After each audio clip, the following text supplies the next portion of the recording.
ఇగో ఈ వీడియోలో డాన్స్ వేస్తుంది చూసిండ్రా, ఈమె పేరు దివ్య, భర్త పేరు మగన్.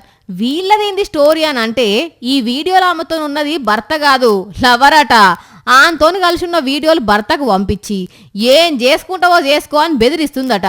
అక్కడితో ఆగలే, నీ తండ్రిని లేపేసి ఆస్తి అమ్మి ఆ పైసలు మాకు తెచ్చి అని వాళ్ళిద్దరు కలిసి మగన్ను బ్లాక్మెయిల్ చేస్తుంటే ఆడికి కింద మీద పడి 5 లక్షలు జరిదిన్నట.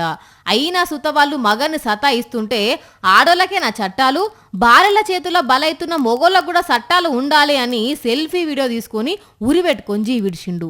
హర్యానా రాష్ట్రం రోహ్తక్లో జరిగింది ఘోరం. పాపం ఎంత గోస ఉచ్చుకున్నారో. ఇది కూడా గా సొంటి కథనే. 2 ఏళ్లలో 12 పెళ్లిళ్ళు చేసుకొని అందరి నాగం పట్టించిందట. ఇగో ఈ అమ్మాయి పేరు నీలిమ, ఊరు బిఆర్ అంబేద్కర్, కోనసీమ జిల్లా రామచంద్రపురం. ఈమె ఏం చేస్తుందయ్యా అని అంటే, ఇడుపు కాగితాల కోసం కోట్ల కేసేసినోళ్ళు డబ్బున్న సేట్లను సెలెక్ట్ చేసుకొని వాళ్ళకు సూటు పెడతదట. ఇంకో ముగ్గురుతోని కలిసి ఒక గ్యాంగ్ తయారు చేసి ఒక్కొక్కరికి గాలమేస్తారట. సంబంధం కుదుర్చుకొని పెళ్లి దాకా తీసుకొచ్చి ఇల్లరికం రావాలని కండిషన్ పెడతారు. ఆ తర్వాత బ్లాక్ మెయిల్ చేసి కోట్ల రూపాయలు వసూలు చేస్తున్నారని ఇట్లా ఇంతవరకు 12 మందిని మోసం చేసిందని ఆ చేతుల దెబ్బతిన్నోళ్ళు మొత్తుకుంటున్నారు.